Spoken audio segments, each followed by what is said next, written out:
ዘአብጽሐነ እስከ ዛቲ ሰዓት በቸርነቱ ጠብቆ እስከዚህ ሰዓት ያደረሰን አምላካችን እግዚአብሔር ክብርና ምስጋና ለስሙ ይሁን። ክቡር መምህራችን መጋቤ ሐዲስ ሰሎሞን የመምህራችን፣ ክቡራን ለዚህ መርሐ ግብር መሳካት ደፋ ቀና የምትሉ ሁላችሁም አገልጋዮች፣ የክርስቶስ ቤተሰቦች፣ የግቢ ጉባኤ ተማሪዎች፣ በዚህ ቅዱስ ቦታ የተገኛችሁ ሁላችሁም አንድ አምላክ በሚሆን በአብ በወልድ በመንፈስ ቅዱስ ስም እንደምን ዋላችሁ? እንደምን አመሻችሁ? አላመሻችሁ? አልዋላችሁ? እንደምን አመሻችሁ? በቸርነቱ ጠብቆ እስከዚች ሰዓት ያደረሰን በምሕረቱ ያልተለየን አምላካችን እግዚአብሔር ክብርና ምስጋና ለስሙ ይሁን። ክብርና ምስጋና ለስሉስ ቅዱስ ይሁን።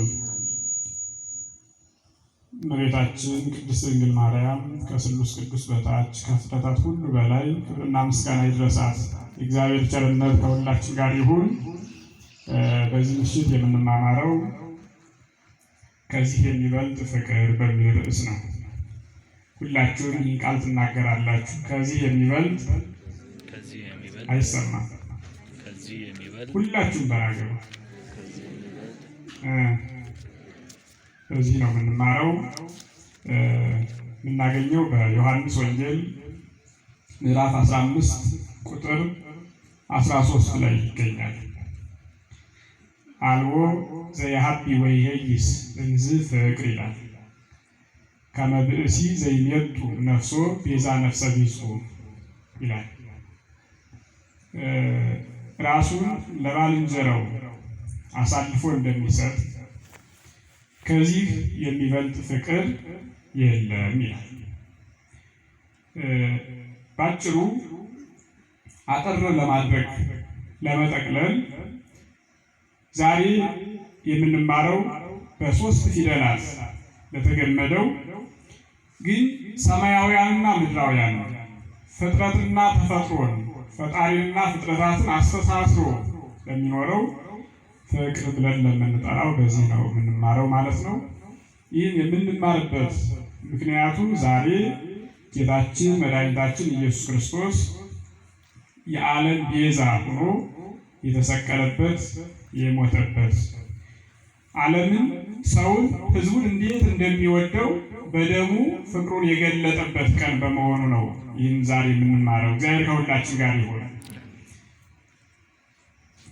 ይህን ቃል የጻፈው ወንጌላዊ ዮሐንስ ነው።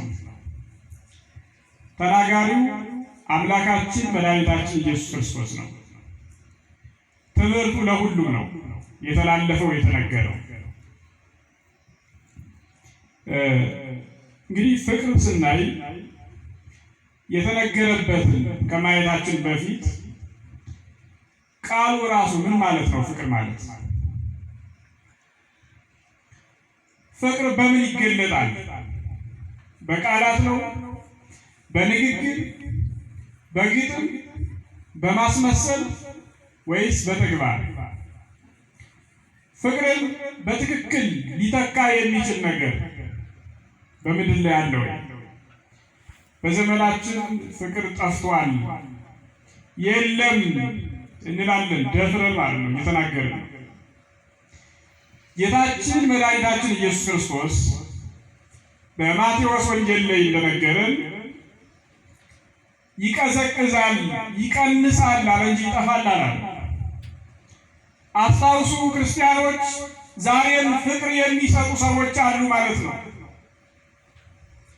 መስጠት የማይችለውን ልጅ በነፃ አቅፈው ወልደው አሳድገው ፍቅራቸውን የሚገልጡ አሉ ማለት ነው። ፍቅር ባይኖር ኖሮ ሕይወት ለሰከንድ መቀጠል አትችልም። ስለዚህ አለ። ፍቅር ምንድን ነው? ትርጉሙ ምን ማለት ነው ስንል ፍቅር ምልክቶቹን በዓይናችን እናየዋለን እንጂ በዓይን የማይታይ ውስጣዊ የሆነ መንፈሳዊ የሆነ ረቂቅ የሆነ ውስጣዊ ስሜት ነው ፍቅር። ነገር ግን ውስጡንና ውጩን የሚያስተሳስር ገመድ ነው ፍቅር። ፍቅር የተለያዩ አይነቶች አሉት። በመጽሐፍ ቅዱሳችን ስናይ እያንዳንዶቹ በዝርዝር ባይጻፉ ግን አሉ። እንደሚታወቀው በሀገራችን ቋንቋዎች ተመሳሳይ በሆነ መንገድ ነው የምንጠራው ፍቅር። በሌላ ቋንቋዎች የተለያዩ ደረጃዎች አሉት። በመጽሐፍ ቅዱስ ውስጥም ተጽፏል። በሌሎቹ ፊሎ የሚሉት አለ፣ አጋፔ የሚሉት አለ፣ ኢሮስ የሚሉት አለ። ስለዚህ ልዩነት አለው ማለት ነው። የእግዚአብሔር ቃል ስለ ፍቅር ምን ይላል የሚለውን ስናይ ለዛሬው ፍቅርን በስድስት ክፍል ከፍለን ነው። ይሰማችኋል አይደል? አላችሁ ሁላችሁ። እግዚአብሔር ሁላችንን ይባርከን። የመጀመሪያው ፍቅር የሚባለው እግዚአብሔር ፍጥረታትን የሚወድበት የፍቅር አይነት ነው። ከእግዚአብሔር ወደ ሰው ያለው ፍቅር አንደኛ። ሁለተኛ እኛ የሰው ልጆች እግዚአብሔርን የምንወድበት የፍቅር አይነት ሁለተኛ። ሶስተኛ ቤተሰባዊ ፍቅር ብለን የምንጠራው። አራተኛ ቤተሰባዊ ከሚለው አልፎ ጾታዊ የሚባል የፍቅር አይነት አለ። ጾታዊ። አምስተኛው የፍቅር አይነት ሰብአዊ ተብሎ የሚገለጥ አለ። ስድስተኛው ፍቅር ደግሞ ጴጥሮሳዊ ተብሎ ይገለጣል። እነዚህን ሁላቸውን እናያቸዋለን። እግዚአብሔር ከሁላችን ጋር ይሁን። ከነዚህ አልፎ የስነ ልቡና ሳይንስ ባለሙያዎች በ10 ክፍል ከፍለው ሲያስተምሩት ሰምቻለሁ። ግን ጥቃቅን የሆኑትን ሁሉ ዝም ብለው አስገብተውት ነው እንጂ ጾታዊ ወደሚለው አብዛኛው የሚጠጋጋ ነው። እንግዲህ ባጭሩ የመጀመሪያው እግዚአብሔር ዓለሙን የሚወድበት ፍቅር ምንድን ነው? በስነ መለኮት ሲሰጥ በ3 ክፍል ተከፍሎ ይነገራል። እግዚአብሔር ዓለሙን ወይም ደግሞ ፍጥረቱን የሚወድበት የፍቅር አይነት ዘላለማዊ አፍቅሮት ተብሎ ይገለጣል። ማን አልኳችሁ? ዘላለማዊ ፍቅር ይባላል። ወይም ደግሞ መለኮታዊ እግዚአብሔራዊ ተብሎ ይገለጣል። እግዚአብሔር ዓለሙን የሚወድበት ወንጌላዊ ዮሐንስ ምዕራፍ 3 ላይ እንዲህ ይላል፣ እግዚአብሔር ዓለሙን ምን ብሎታልና ይላል፣ ወዶታልና ይላል። እግዚአብሔር ዓለሙን በምንድን ነው የወደደው? ምን አድርጎለት ነው? ምን ከፍሎት ነው? ያደረጋችሁለት ነገር አለ ለእግዚአብሔር? እናንተ ምን ሰራችሁለት? ሲንገሩ ያደረግንለት ነገር አለ? በህይወት ዘመናችን በሙሉ የምናደርግለት ነገር አለ? ግን ይወደናል። ዘላለማዊ የሚባለው ለምንድን ነው? መለኮታዊ አፍቅሮት የሚባለው ገደብ የለሽ ነው። የሆነ አካባቢ ኤሪያ ሪጅን የለውም። በሁሉም ቦታ ያለ ለሁሉም እኩል የሚሰጥ ልክ እንደ ፀሐይ ብርሃን፣ እንደ ክረምትና እንደ በጋ፣ እንደ አየሩ፣ እንደ ኦክሲጅኑ፣ እንደ እስትንፋሱ፣ እንደ ፍጥረታት ለሁሉ የሚሰጥ አማኒው የአማኒው ኃጢአተኛውን ጻድቁን ሁሉንም ማን ይወደዋል? ተናገሯ። ሁሉንም እግዚአብሔር በምድር ላይ የሚጠላው ፍጥረት የለም። የትኛውንም ፍጥረት እግዚአብሔር አይጠላም። ክርስቲያኖች ታዲያ ኃጢአተኞችን ይወዳቸዋል? አዎ ይወዳቸዋል። ኃጢአታቸውን አይሻም፣ አይወድም፣ ይጸየፋል ኃጢአታቸው። ኃጢአተኞች ናችሁ ብሎ ግን ይቀበለናል። አልቀበላችሁም አይልም። ስንመጣ እስከ ሸክማችን ይቀበለናል። ይህ ነው አጋፔ የሚባለው። መለኮታዊ ፍቅር የሚባለው ዘላለማዊ የሚባለው የሆነ ጥቅማ ጥቅምን ቅድመ ሁኔታ ያላስቀመጠ ዓለሙን የሚወድበት። ለዚህ ነው አንድ ልጁን አሳልፎ የሰጠለት መስቀል ላይ የገለጠው ምንም አይነት ገደብ ሳይኖር ይህን ያደርጉልኛል፣ ይህ ይሰሩልኛል ሳይል ሁላችን የሚወድበት ነው። ሁላችን የምንኖረው ለዚህ ነው። ይህ የደስታችን ምንጭና መነሻ ነው። ክርስቲያኖች ብዙ ጊዜ ስንኖር የሚወደኝ የለም እንላለን አይደል? እኔን እኮ የሚፈልገኝ የለም፣ ብቸኛ ነኝ፣ ስልክ የሚደውልልኝ የለም፣ ካርድ የሚሞላልኝ የለም፣ የት ወደቅክ የት ገባህ የሚለኝ የለም፣ ብታመም የሚያሳክመኝ የለም ብለን ብዙ ነገሮችን እያነሳን እንጨነቃለን። ደስ ይበላችሁ፣ የሚወደን አለ። እግዚአብሔር ሁላችን ይወደናል። እኛ በዚህ በአውደ ምሕረቱ ስንናገር ብዙ ጊዜ እግዚአብሔር የሚወዳችሁ እግዚአብሔርን ምን የምትሉ እንላለን? የምትወዱ እንላለን። እግዚአብሔር የሚወዳችሁ የሚለው በጣም ትክክለኛ ንግግር ነው። እግዚአብሔር በትክክል ይወደናል። እኛ ግን በትክክል እንወደዋለን ወይ? ራሳችንን መልሱ። ስለዚህ መለኮታዊ ወይም ዘላለማዊ የሚባለው እግዚአብሔር ኃጢአታችን፣ ክፋታችን፣ ማንነታችን፣ ቋንቋችን፣ ከለራችን፣ ምናችን ሳይል ሁሉን የሚወድበት ዘላለማዊ ተብሎ ይገለጣል። ይህ ደግሞ ከ2000 ዘመናት በፊት አብርሃምን እግዚአብሔር በወደደበት ከ2000 አይደለም ከ3500 ምናምን ዘመናት በፊት እነ ሙሴን ደጋጎቹን በወደደበት መውደድ እኛንም ይወደናል እግዚአብሔር። በዘመናት ብዛት እንደ ብረት አይዝግም የእግዚአብሔር ፍቅር። በዘመን ብዛት አይረሳንም፣ ቀድሞ ወዳቸው ነበር አይልም እግዚአብሔር። ሁልጊዜ ይወደናል። ይህ ዘላለማዊ ይባላል ማለት ነው። ዘላለማዊ አፍቅሮት የሚባለው ይሄ ነው። እንመለስበታለን ወደ ቀጣዩ። ሁለተኛው የፍቅር አይነት ሰዎች ወይም ደግሞ እኛ ፍጥረታት እግዚአብሔርን የምንወድበት ነው። አንድ የብሉይ ኪዳን ሊቅን አንድ እስራኤላዊ ይጠይቀዋል። መጽሐፍ ቅዱስ ምንድን ነው ሲለው ሁለት ነገር ነው የነገረው።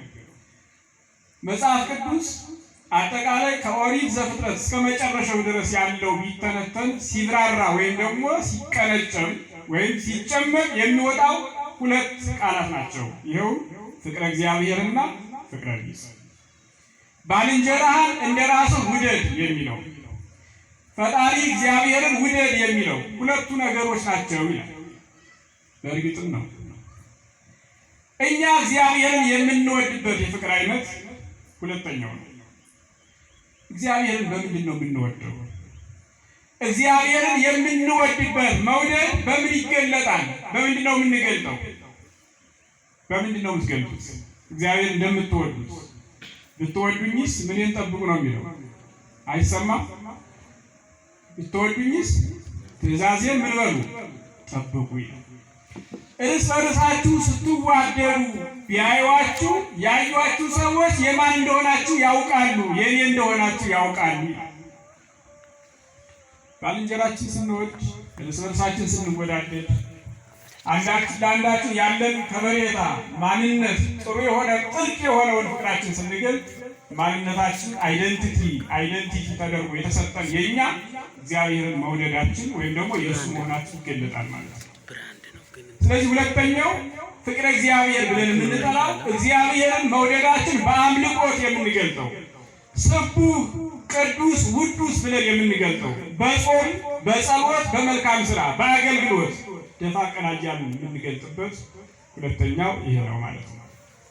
ስለዚህ አባቶቻችን አድርገውታል። ሰማዕታት ራሳቸውን አሳልፈው እስከ መስጠት ደማቸውን አፍስሰዋል። አንገታቸው ተቀልቷል። ደረታቸው፣ እግራቸው ለጠጠር ለጦር ተሰጥቷል። እጃቸው በፍላት እግራቸው ተቀጥቷል። ዓይናቸው ጆሮአቸው እስኪጠፋ እስኪደነቁር ድረስ ብዙ ታግለዋል።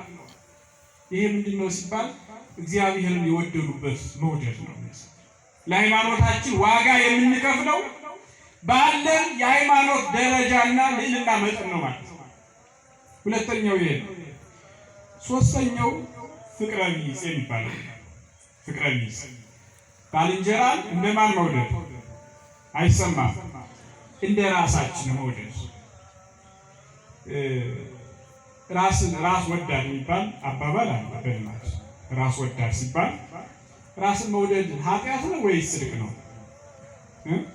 ራስን መውደድ እንዲሁ እስኪ አስቡ። ራስን መውደድ ኃጢአት ወይስ ጽድቅ? የእግዚአብሔር ቃል ባልንጀራን እንደማን ውደድ ይላል? እንደ ራስህ ውደድ ይላል። ስለዚህ ራስህን ትወደዋለህ ማለት ነው። ራስህን የማትወደው ከሆነ ይህ ቃል ራስህን የምትጠላ ከሆነ እንደ ራስህ ነው የምትጠለው ማለት ነው። አይደለም። በምድር ላይ ያለ ሁሉም ልጅ ለራሱ በጎ አመለካከት አለው። ለራሱ ጥሩ ነገር ይመኛል። መልካም ነገር ለራሱ የማይመኝ አለ ሊሆን ይችላል። ለአንተ የሚገባውን ነገር በሙሉ ለማን ታደርግለታለህ? ለባልንጀራ። በአንተ ሲሆንብህ ደስ የማይለኝ ነገር በሙሉ በማን አታደርግም? በባልንጀራ አታደርግም። እነዚህ ኢጎ እንደሚባሉት ኢድ እንደሚባሉት የራስን ፍቅር የራስን ፍላጎት በሁሉም ሀዘን ላይ የራሳቸውን ፍላጎት ለማሟላት እንደሚጥሩት አይነት አይደለም። መብቱን አሳልፎ እንደሚሰጠውም አይደለም። እንደ ሱፐር ኢጎ ሆኖ መኖር ነው መልካም የሚሆነው። ስለዚህ ባልንጀራን እንደ ራስ መውደድ የሚለውን ስናይ ፍቅረ ቢጽ የሚለውን ስናይ በዚሁ በዮሐንስ ወንጌል ላይ ምዕራፍ 15 ቁጥር 13 አሁን ያነሳነውን ስናይ ባልንጀራውን ከመውደድ የተነሳ ለባልንጀራ ራስን አሳልፎ እስከ መስጠት ይደረሳል። ለእኛ እንዲጮሁልን እንፈልጋለን። ለእኛ ዓለሙ እንዲያወራልን እንሻለን። ሌላው ለእኛ እንዲገዛ እንፈልግ ይሆናል። ብዙ መልካም ነገሮች እንዲደረጉልን እንሻለን። ፍቅራቸውን የሰጡን አሉ፣ ለእኛ የታገሉልን አሉ። እንደ ራሳችን ልንወድ ይገባል። ብዙ የሚወዱ ሰዎች አሉ። እየመሰለን ነው የየራሳችን ብሶት እናወራ ይሆናል እንጂ በጣም የእኛን መኖር የሚሹ የእኛን ፍላጎት አትናገሯቸው፣ አትድረሱባቸው ለምን የሚሉ አሉ። ስለዚህ እኛም ፍቅር ይሰጣጣል። በባህሪው ፍቅር ራስን እስከ መስጠት ገደብ የለሽ ነው። የሆነ ደረጃ ቢኖረውም አንዱ ለአንዱ ተላልፎ ይሰጣል። ፍቅር ትክክለኛው እያደገ የሚሄድ ነው። ከጊዜ ወደ ጊዜ እድገት አለው። እድገቱ ግን ልዩነቱ ከምስጢረ ድኅነት የሚለየው የሆነ ደረጃ ላይ ይቆማል። ስለዚህ ፍቅረ ቢጽ የሚለውን ስናይ ለባልንጀሮቻችን እርስ በርሳችን መናገር፣ አንዱ አንዱን ማወቅ፣ መተጋገዝ በሚቻል የገሌ ድክመታችን ምንድን ነው? የሚያስፈልገው ምንድን ነው? ለወንድሜ ምን ባደርግለት ነው ደስ የሚለው? በቀድሞ ጊዜ አንድ ምሳሌ ልንገራችሁ። ሁለቱም ገበሬዎች ናቸው፣ ወንድማማቾች ናቸው እና አንዳቸው ለአንዳቸው ነው መልካም ነገር የሚያስቡት እና ታላቅ ወንድም አግብቷል፣ ትዳር ይዟል፣ ሕይወት እየቀጠለ ነው፣ ልጅ ወልዷል። ታናሽየው ደግሞ ገና ነው እና ታናሹ የሚያመርቱት በጋራ ነው። በጋራ አምርተው ይካፈላሉ። ከተካፈሉ በኋላ ታናሹ ምን ይላል? ወንድሜ ልጅ ወልዷል፣ ሚስት አለው፣ ልጆች አሉት፣ ከኔ ጋር እኩል ተካፍሎ ሊያንሰው ይችላል ይልና ከተኛ በኋላ የእሱን ድርሻ ወስዶ ሳያይ ወስዶ ይጨምራል። ከባልንጀራው ጎተራ ወስዶ ይጨምርለታል። ያኛው ደግሞ እኔ እኮ አግብቻለሁ፣ የምታግዘኝ ደስታዬን የምትጋራኝ ሕይወት ሔዋን ከጎን ያለች ልጆች አሉኝ፣ ታናሽ ወንድሜ ግን ብቻውን ነው፣ አጋዥ የለውም፣ ሊያንሰው ይችላል። ያመጣለትን ሳያውቅ መልሶ ወስዶ ይጨምርለታል። ፍቅረ ቢጽ ማለት እንደዚህ ነው። ክርስቲያኖች በዘመናችን በጊዜያችን አብሮ መብላት፣ ሻይ ቡና ማለት፣ መተጋገዝ፣ አንዱ ለአንዱ ማሰብ በጣም እየቀነሰ ነው ያለው። ስለዚህ ሁላችንም ፍቅርን መሰጣጠት አለብን ማለት ነው። ሶስተኛው ይሄ። አራተኛው ፍቅር የሚባለው ቤተሰባዊ የሚባለው ፍቅር እያደገ የሚሄድ ነው። ብራንች አለው፣ ቅርንጫፍ አለው። እስካሁን ድረስ ያየነው አለ። ከዚህ በኋላ የምናነሳው የፍቅር አይነት አለ። ቤተሰባዊ የሚባለው የፍቅር አይነት ጠበቅ የሚልም ነገር አለው፣ ሰፋ የማለትም ባህሪ አለው። ቤተሰባዊ ማለት ለሚስትህ፣ ለልጆችህ፣ ለጎረቤቶችህ፣ በአካባቢ ላሉ ሰዎች፣ የሀገር ዜጋ ለሆኑት የስጋ ዝምድናን መሰረት ያደረገ ቤተሰባዊ ፍቅር ወይም አፍቅሮት ይባላል። ይህን ለመረዳት በኦሪት ዘፍጥረት ላይ ያለውን ነቢየ ኦሪት ሙሴ የጻፈውን የአብርሃምና የሎጥን የሕይወት ታሪክ መገንዘብ በቂ ነው። አብርሃም ባለበት በሕይወት ዘመኑ ወንድሙን ሎጥን ነገሥታተ ኮሎዶ ጎሞር ማርከው ወሰዱት ይላል። ወንድሙ ሎጥ አብርሃም ቤተሰቦቹን ሲያሰባስብ 318 ሆኑ ይላል። ተናገሩት ሲን ቃል ስንት ናቸው? ሁላችሁም ተናገሩት። ምስጢር ስላለው ነው። 318 ቤተሰቡን ይዞ አንድ ወንድሙ ሎጥን ለመመለስ አብርሃም ዘመተ። ሂዶ ዋጋ ከፍሎ ተዋግቶ አሸንፎ ወንድሙን ማርኮ አመጣዋል። ቤተሰባዊ ፍቅር ነው የክርስቲያኖች። አብርሃም ለወንድሙ መቁሰል ቢኖርበት ቆስሏል፣ መሞት ቢኖርበትም ሙቷል። አብርሃም ዘምቷል እኮ የሄደው ጦርነት ነው። ግን ቆስሎም ቢሆን ደክሞም ቢሆን አመጣው ባልንጀራውን ወንድሙን። ቤተሰባዊ ፍቅር ማለት ይሄ ነው። ቤተሰባዊ ፍቅር ለልጆች፣ ለሚስትህ፣ ለሁሉ የምታስበው ቤተሰባዊ ነው። ቤተሰባዊ አፍቅሮት ሁሉን የሚያስተሳስብ ነው። እያንዳንዳችን ፍቅር የማይኖረን ከሆነ ከቤተሰቦቻችን ጋር ያለን ፍቅር በእግዚአብሔር ቃል ያልታሸ ከሆነ መስመር የሌለው ከሆነ ዓለም በሕይወት ሊኖር አይችልም። ቤተሰባዊ ፍቅር ከሌለ አገራዊ ፍቅር እንዴት ሊኖር ይችላል?